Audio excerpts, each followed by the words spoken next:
Shalom.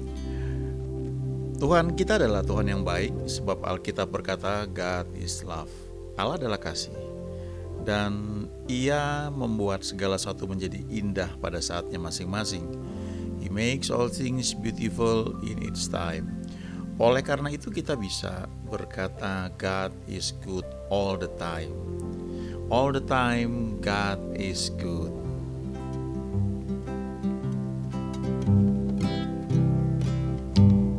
Tuhan menetapkan langkah-langkah orang yang hidupnya berkenan kepadanya. Apabila ia jatuh, tak sampai tergeletak, sebab Tuhan menopang tangannya.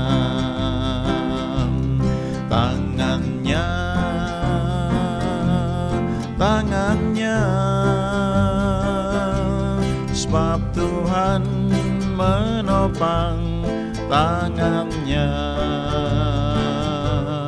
Apabila ia jatuh, tak sampai tergeletak, sebab Tuhan menopang tangannya. Tangannya,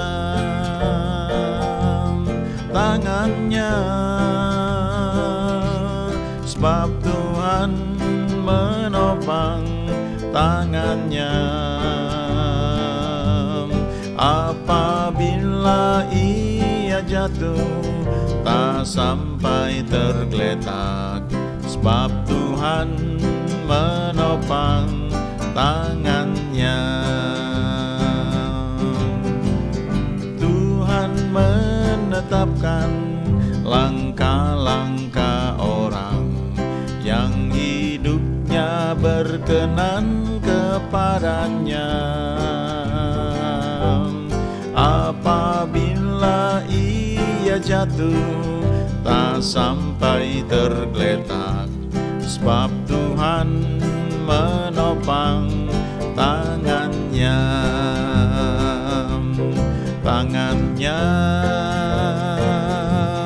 Tangannya, sebab Tuhan menopang tangannya. Apabila ia jatuh, tak sampai tergeletak, sebab Tuhan menopang tangannya. Tangannya,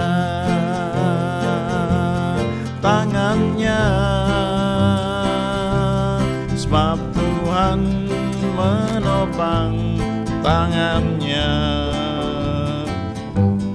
Apabila ia jatuh, tak sampai tergeletak, sebab Tuhan menopang tangannya. Sebab Tuhan menopang tangannya. Sebab Tuhan menopang tangannya. Lagu ini diambil dari Mazmur 37 yang mengatakan bahwa Tuhan menetapkan langkah-langkah orang yang hidupnya berkenan kepadanya. Bagaimana hidup yang berkenan kepada Dia? Tentunya itu bisa dicapai kalau kita membuka komunikasi dengan Tuhan. Kita membuka hubungan, kita menyediakan telinga dan hati kita untuk mendengar Dia berbicara, lalu kita melakukan apa yang Dia perintahkan kepada kita. Dan karena kita masih hidup dalam tubuh daging ini, ada free will, kadang-kadang bisa terpleset ya, kadang-kadang ada sedikit tergelincir, tapi janji Tuhan di sini kalau jatuh nggak sampai tergeletak, sebab Tuhan menopang tangannya. Ada terjemahan lain yang mengatakan Tuhan mencengkeram tangannya. Ini janji yang luar biasa. Kita bisa lihat contoh ini sebenarnya salah satunya dalam kehidupan Paulus. Di Roma 1 ayat 1, Paulus menulis surat kepada jemaat di Roma dan dia dahului dengan kalimat ini. Dari Paulus, hamba Kristus Yesus, yang dipanggil menjadi rasul dan dikuduskan atau dipisahkan untuk memberitakan Injil Allah. Ya, Injil itu gospel adalah kabar baik. Kabar baik yang too good to be true. Ya, kabar baik yang begitu baiknya sampai-sampai sukar dipercaya.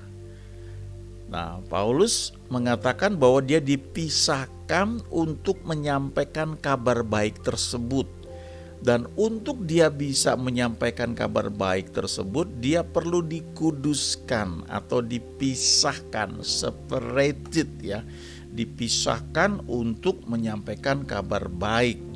Tapi sebelum itu dia mengatakan bahwa dia adalah hamba Kristus Yesus yang dipanggil menjadi rasul. Rasul itu artinya yang diutus ya, the sent one ya. Jadi dia ini merasa dirinya sebagai orang yang dipanggil, diutus ya, dipisahkan untuk menyampaikan kabar baik.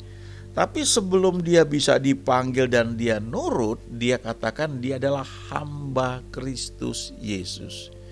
Kristus itu artinya diurapi, Yesus itu juru selamat. Jadi dia mau katakan dia adalah hamba dari juru selamat yang diurapi, yang dipanggil menjadi orang yang diutus ya. Ketika dipanggil ada kehendak bebas, tapi karena dia menyadari dia hamba, dia nurut. Ya, dia dipanggil menjadi rasul, lalu dipisahkan ya untuk menyampaikan kabar baik dari Tuhan. Nah, kata hamba itu dalam bahasa aslinya, dalam bahasa Greek atau bahasa Yunani adalah doulos. Ya, dulu pernah ada kapal doulos. Ya. Doulos itu terjemahan bahasa Inggrisnya bond servant. Apa itu bond servant? Ya, servant itu adalah pelayan, hamba atau budak. Bond itu diikat atau terikat. Jadi kalau dibilang bond servant itu adalah hamba atau budak yang diikat ya. Ini bicara tentang budak belian pada zaman dulu. Kalau pada masa itu dulu ketika masih ada budak yang diperjualbelikan, sama seperti Yusuf juga ya, dijual sebagai budak, maka mengerikan sekali ya. Kalau pernah lihat beberapa film ya menggambarkan tentang budak yang diperjualbelikan, mereka itu dianggap seperti hewan.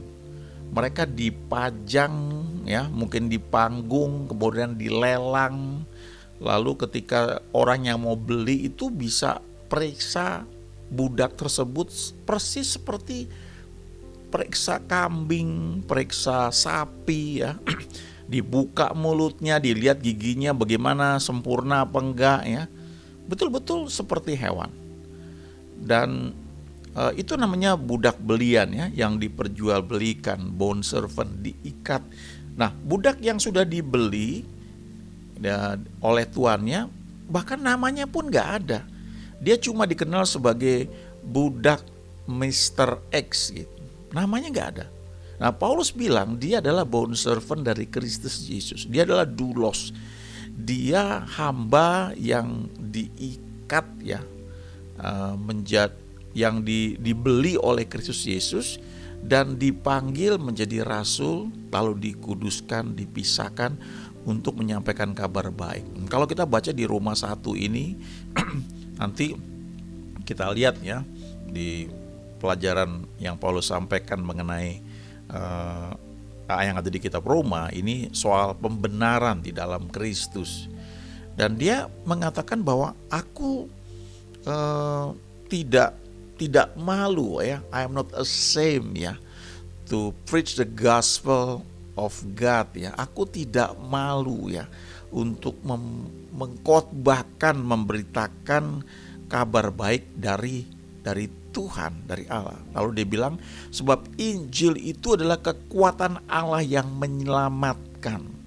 Kabar baik ini adalah the power of God, kekuatan Allah yang menyelamatkan pertama-tama orang Yahudi, tapi juga orang Yunani. Kenapa disebut orang Yunani? Ya karena Alkitab ini ditulis pada masa itu dalam bahasa Yunani. Tapi artinya dia bilang Injil itu kekuatan Allah bagi semua orang yang percaya, pertama-tama buat orang Yahudi, tapi kemudian juga bagi setiap orang yang percaya. Dan dia waktu menyampaikan kabar baik ini, itu merubah banyak cara berpikir yang ada pada saat itu. Dan Paulus ini menjadi rasul yang memang menulis sebagian besar perjanjian baru. Dialah yang berkata bahwa semua makanan itu dikuduskan oleh firman Allah dan doa, tidak ada lagi yang haram ya di dalam Tuhan Yesus. Ya, yang di perjanjian lama dulu itu nggak boleh dimakan karena haram, di perjanjian baru boleh ya, selama itu tidak mengganggu kesehatan kita. Jangan lupa dampaknya yang ada bagi tubuh kita di perjanjian lama ya sama dengan yang ada di perjanjian baru ya. Kita nggak bisa pakai satu ayat untuk mengatakan tidak ada yang haram lagi lalu kita makan semaunya. Nah, dampaknya bisa ke tubuh kita ya. Nah, kita perlu bedakan itu. Tapi Tuhan pakai Paulus untuk merubah cara berpikir yang sebelumnya itu Old Testament oriented ya, berorientasi pada perjanjian lama, dobrak itu. Bahkan yang sebelumnya itu menjadi satu tanda yang harus dilakukan turun-temurun sebagai keturunan Abraham, yaitu sunat, dia juga yang merubahnya. Dan dia berkata kita di perjanjian baru itu sunat batiniah ya, bukan lagi sunat lahiriah. Nah, untuk bisa menyampaikan ini, apalagi dia orang Farisi, dia orang yang terdidik, dia yang belajar di bawah Gamaliel, dia orang yang memenuhi aturan-aturan hukum Taurat. Tapi kemudian ketika dia bisa memberitakan kabar baik ini, kalau dia bukan bond servant, itu bukan hal yang mudah. Karena itu mempertaruhkan reputasi, dia ditolak ya, bukan hanya ditolak, dia mau dibunuh berkali-kali. Dia dianggap memberitakan sesuatu yang baru yang bertentangan dengan tradisi atau kepercayaan Yahudi yang sudah dilakukan ribuan tahun turun-temurun. Tapi Paulus bisa lakukan itu kenapa? Karena dia berkata, aku ini hamba Kristus Yesus. Aku ini doulos, bond servant. Aku budak yang diikat oleh Tuhan yang membeli aku, yaitu Kristus Yesus. Dan dia panggil aku dan aku nurut untuk menjadi rasul, menjadi orang yang diutus. Dan aku nurut ketika aku dipisahkan untuk menyampaikan kabar baik ini. Nah, selanjutnya kalau kita lihat ya, di kisah 20, Kisah Rasul pasal 20, ini sebenarnya kita bisa baca dari ayat 1, bahkan dari ayat-ayat sebelumnya. Kalau kita baca ayat-ayat sebelumnya, Paulus itu sudah diberitahu ya berkali-kali ya oleh Tuhan dan lewat nubuat dari orang-orang lain yang meneguhkan bahwa penjara dan kesulitan-kesulitan itu menantikan Paulus. Jadi sudah dikasih tahu bahwa kamu itu nanti akan mengalami banyak aniaya. Tapi karena pengalaman dia berjumpa dengan Kristus, ketika dia sedang dalam perjalanan, waktu itu kemudian tiba-tiba ada cahaya memancar dari langit dan dia terjatuh. Lalu dia dengar satu suara yang mengatakan, Saulus, Saulus, mengapa engkau menganiaya aku? Itu ada di Kisah Rasul pasal 9 ya. Lalu dia bertanya, siapakah engkau Tuhan? Lalu suara itu berkata, akulah Yesus yang kau aniaya. Kemudian Tuhan bilang, nanti akan ada orang yang dikirim ya, disuruh dia masuk ke kota, kemudian dia sedang berdoa, dan dalam doa itu dia dapat vision, penglihatan. Ada satu orang yang datang menumpangkan tangan atas dia. Di tempat lain Tuhan panggil salah seorang muridnya namanya Ananias sedang berdoa, dan Tuhan berkata, Ananias ya Tuhan, ayo pergi ya, coba cari satu orang namanya Saulus ya, dia sedang menginap di satu rumah dan kamu datang tumpangkan tangan atas dia seperti yang dia lihat dalam penglihatan, karena dia buta. Lalu Ananias ini murid Tuhan ya, luar biasa. Dia mendengar itu ya, dia melihat dalam vision penglihatan itu, tapi otaknya kerja juga. Ya, dia tahu ini Tuhan bicara, tapi dia bilang, Tuhan, orang ini adalah penganiaya umatmu, dan dia datang dengan surat kuasa penuh untuk menangkap orang yang beribadah kepada engkau. Tapi Tuhan berkata, pergilah, karena orang ini adalah alat pilihan bagiku untuk menyampaikan kabar baik ke banyak orang, ke raja-raja, dan aku akan tunjukkan juga bahwa banyak aniaya akan dia hadapi. Nah, ini kualitas murid ya. Dia nangkep suara Tuhannya, dia mengerti, tapi ketika otaknya gak mampu, dia bilang juga. Dan ketika Tuhan bilang, ayo pergi, dia nurut. Dan kemudian dia datang, begitu ketemu Saulus, dia tumpang tangan dan dia berkata, Saulus saudaraku, Tuhan Yesus yang telah menampakkan diri kepadamu telah menyuruh aku datang kepadamu, mendoakan kamu, menumpahkan tangan atas kamu supaya kamu bisa melihat lagi dan kamu penuh dengan Roh Kudus. Dan saat itu juga Saulus yang buta, ketika dia dapat vision, dia berjumpa dengan Tuhan, dia lihat Tuhan, ada cahaya memancar dan dia menjadi buta. Tapi setelah itu dia bisa melihat kembali dan dia dibaptis. Ya. Lalu sejak itu perubahan yang radikal terjadi pada Saulus yang belakangan menjadi Paulus. Dia merasa apa yang dia kerjakan dalam menganiaya umat Tuhan, dia kira itu ibadah yang berkenan kepada Tuhan, ternyata itu bertentangan dengan Tuhan. Dan akibatnya dia merasa bersalah sekali dan dia berubah dengan drastis. Dia menjadi radikal untuk ikut Tuhan dengan sungguh-sungguh. Saya suka bayangkan ya, karena kalau kita baca di Kisah Rasul pasal 7, waktu itu Stefanus menceritakan tentang Yesus, lalu Stefanus dirajam dengan batu, dan waktu orang-orang melempar batu kepada Stefanus sampai dia mati ya, Stefanus menjelang matinya dia berseru, ya Tuhan ampuni mereka karena mereka tidak tahu apa yang mereka perbuat. Dan waktu dia buka mata, dia lihat Tuhan Yesus berdiri ya menyambut dia. Saya percaya Stefanus itu mungkin gak merasa sakit karena rohnya diangkat, tinggal tubuhnya dilemparin batu, tapi rohnya sudah bersama Tuhan. Saya pikir dia gak merasakan sakit, sebaliknya dia merasakan sukacita, dia berjumpa dengan Tuhan. Lalu dikatakan bahwa Saulus ada di situ. Saulus bahkan jagain pakaian dari orang-orang yang merajam, melempar batu kepada Stefanus sampai mati. Dan Saulus setuju dengan perbuatan itu. Jadi ketika ternyata dia sadar bahwa selama ini dia melawan pekerjaan Tuhan, dia bertobat, dia berubah drastis. Dia menjadi orang yang sangat militan. Dan dia sebutkan bahwa dia adalah bond servant. Dia budak yang sudah dibeli, diikat oleh Tuhan. Dan dia mau ikut Tuhan dengan sepenuh hati. Saya kebayang ya, mungkin waktu Paulus ya, dia meninggal, dia sampai di surga dan dia ketemu dengan Stefanus. Gak kebayang bagaimana ya, mungkin dia tersungkur ya, tentu di hadapan Tuhan dia tersungkur, tapi di hadapan Stefanus, orang yang justru berdoa syafaat supaya Tuhan mengampuni orang-orang yang membunuh Stefanus itu. Dan salah satu orang yang ada di situ adalah Saulus yang berubah menjadi Paulus. Ya, mungkin gak kebayang bagaimana dia ketika ketemu Stefanus seperti apa.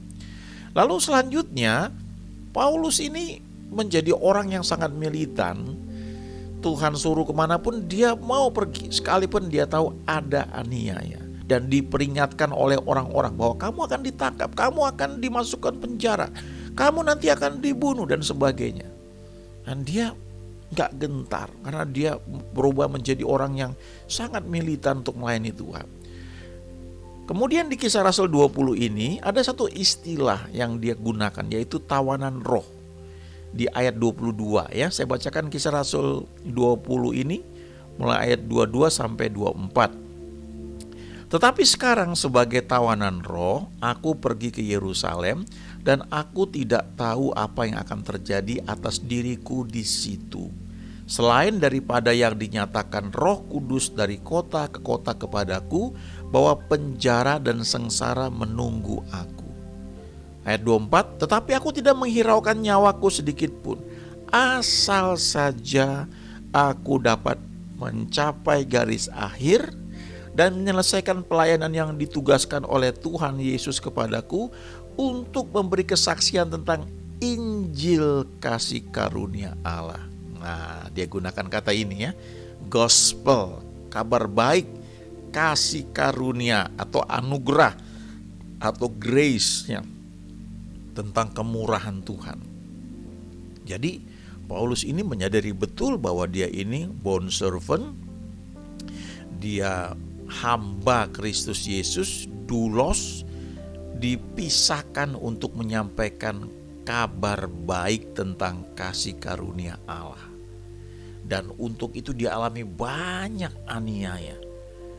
Ya, kalau ketika menyampaikan kabar baik ya, orang banyak mungkin tidak suka ya.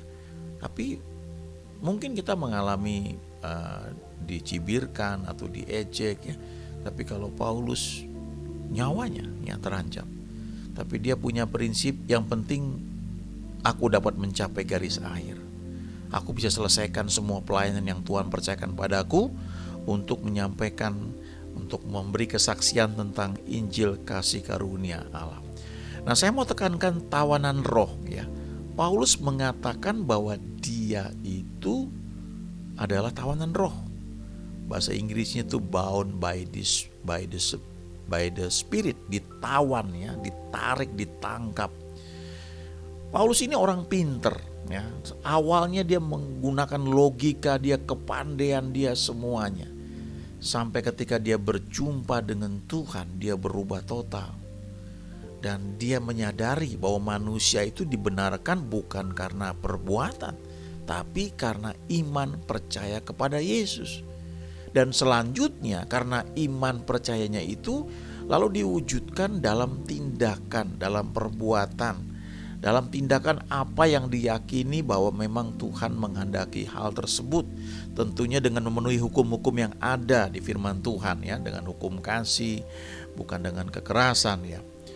Nah, Paulus menyadari hal ini ya, dan dia katakan bahwa dia melakukan hal ini karena Roh Kudus itu yang menarik dia. Kalau kita baca kitab Roma, itu kita akan melihat bagaimana Paulus cerita mengenai manusia dibenarkan karena percaya kepada Tuhan Yesus.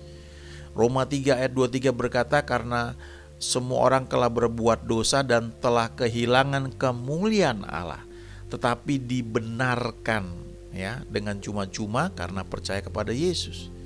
Itu di kitab Roma dia banyak bicarakan tentang hal tersebut. Tapi di kitab Galatia ya, dia menulis sesuatu yang agak keras karena orang-orang Galatia itu ternyata mau mencampur adukan antara Injil yang Paulus sampaikan tentang kasih karunia, mau dicampur dengan tambahan-tambahan lain. Dan Paulus berkata, hai orang-orang Galatia yang bodoh ya. Lalu dikatakan lebih lanjut lagi bahwa kalau kamu menambahkan sesuatu pada apa yang telah Tuhan kerjakan, maka Kristus itu gak berarti bagi kamu ya. Sangat menarik ya. Kalau kita baca surat-surat Paulus ya, hampir semua di awalnya dia berkata dari Paulus kepada orang-orang kudus yang ada di Roma, yang ada di Korintus. Dia sebutkan itu, orang-orang benar, orang-orang yang dikuduskan, bahkan termasuk orang-orang di Korintus yang kalau kita baca kita lihat tuh banyak sekali orang-orang yang Paulus bilang ini ada dosa yang di orang dunia pun gak ada. Ya, dan dia tegur dengan keras orang-orang di Korintus. Tapi di awalnya disebutkan kepada orang-orang kudus yang ada di Korintus. Tapi kalau kita baca surat Galatia, Galatia 1 ya, ayat 1 Paulus berkata, dari Paulus seorang rasul ya, bukan karena manusia, bukan karena kehendak seorang manusia, melainkan oleh Yesus Kristus. Lalu ayat 2 dibilang, dan dari semua saudara-saudara yang ada bersama-sama dengan aku, kepada jemaat-jemaat di Galatia. Dia enggak untuk jemaat di Galatia, dia enggak bilang kepada orang-orang kudus yang ada di Galatia. Ya unik ini, saya pelajari kenapa begitu ya. Mungkin ya salah satu jemaat yang Paulus tegur ya dengan cukup keras. Karena orang-orang Galatia itu mencampur adukan antara dibenarkan oleh karena percaya Yesus dengan hal-hal lain yang perlu ditambahkan ya, supaya bisa berkenan kepada Tuhan. Ya. Dan Paulus tegur dengan keras sekali. Hai orang-orang Galatia yang bodoh ya. Galatia 3 berkata seperti itu. Siapakah yang telah mempesona kamu ya? Adakah kamu telah menerima Roh Kudus karena melakukan hukum Taurat atau karena percaya kepada pemberitaan Injil?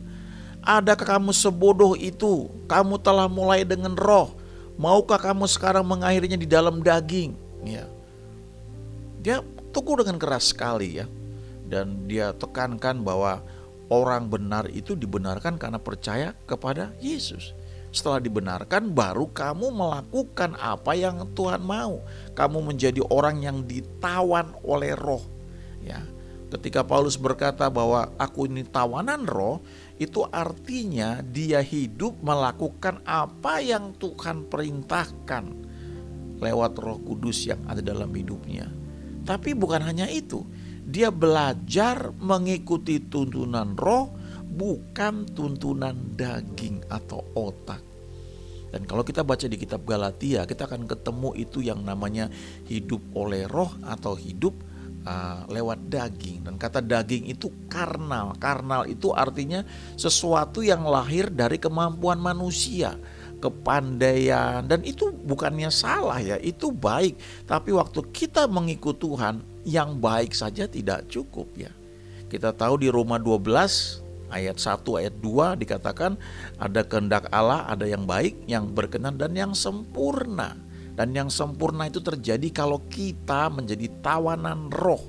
Kita mengizinkan Roh Kudus menuntun hidup kita. Ya, kita punya otak, punya skill, tentu itu menolong kita dalam setiap aktivitas kita. Tapi waktu kita mencari kehendak Tuhan, memang kita bisa pakai pemikiran kita, tapi waktu kita belajar mendengar Dia bicara, maka itu di luar logika, di luar kemampuan otak manusia. Contohnya, waktu Simon Petrus pertama kali ketemu Yesus, waktu itu dia di pantai, dia sudah cari ikan semalaman, tidak ada hasilnya. Lalu ketika dia sedang membereskan jalannya, sedang mencuci jalannya, lalu Yesus datang dan Yesus pinjam perahu dia, dan Yesus pakai perahunya sebagai mimbar untuk dia ngajar orang banyak. Dan setelah mengajar orang banyak, Yesus berkata kepada Simon, sekarang bertolak ke tempat yang dalam dan tebarkan jalamu. Nah, itu suara Yesus, rema. Pada saat itu Simon itu punya pilihan, mau menuruti apa yang Tuhan katakan pada saat itu, atau dia pakai logika dia. Dan dia memang berkata, Guru, telah sepanjang malam kami kerja keras, gak ada hasilnya. Tapi karena Engkau yang menyuruhnya. Nah, dia belajar ini untuk mengikuti tuntunan Yesus. Dia belajar untuk ditawan oleh perkataan Yesus. Dan dia berkata, aku mau melakukannya juga. Itu namanya iman ya. Dengar firman rema, percaya, timbul iman. Nah, iman itu perlu tindakan. Tindakan itu ditunjukkan ya, menunjukkan iman kita. Tindakannya apa? Apa yang diperintahkan? Ketika Simon diperintahkan untuk bertolak ke tempat yang dalam, dia lakukan. Dia lakukan, dan waktu dia lakukan, butuh waktu memang untuk mendayung dulu ke tempat yang dalam, lalu menebarkan jala, dan tiba-tiba dapat ikan penuh. Dan itu di luar akal manusia. Nah, Bapak Ibu teman-teman ya, kita hidup di zaman perjanjian baru. Ada Roh Kudus yang menyertai kita. Tapi ada kehendak bebas kita juga. ada logika kita, ada kepandian kita, ada pengalaman kita. Tapi Paulus mau menunjukkan bahwa dia sebagai tawanan roh, dia mau ikuti tuntunan Tuhan. Dan kalau kita pelajari, memang dahsyat sekali pelayanan yang Tuhan percayakan pada Paulus. Itu bisa terjadi karena Paulus menyediakan dirinya sebagai tawanan roh. Apa aplikasinya buat kita? Simple sekali. Membangun hubungan dengan Tuhan, belajar mendengar suaranya, belajar menurut. Saya percaya Tuhan gak akan kasih yang aneh-aneh, gak akan yang sulit. Kita pasti bisa lakukan. Step by step kita akan makin tajam, makin peka akan suaranya. Kita akan makin bisa membedakan antara pikiran yang dari Tuhan ataukah logika yang kita pegang dalam pikiran kita. Kita bisa membedakan itu. Dan kita bisa memilih apa yang dari Roh Kudus. Dan waktu kita nurut Dia, hal-hal yang mustahil terjadi, bisa dilewati, mukjizat terjadi. Kenapa? Karena Tuhan yang memerintahkannya kepada kita. Dan kalau kita lakukan dengan kontinu, ya, kita akan semakin menyadari bahwa memang Allah itu adalah kasih, bahwa God is love. Kita akan makin memahami bahwa kalau kita ikutin Dia senantiasa, betul, He makes all things beautiful in its time. Dan kita bisa menyadari bahwa God is good all the time. Amin.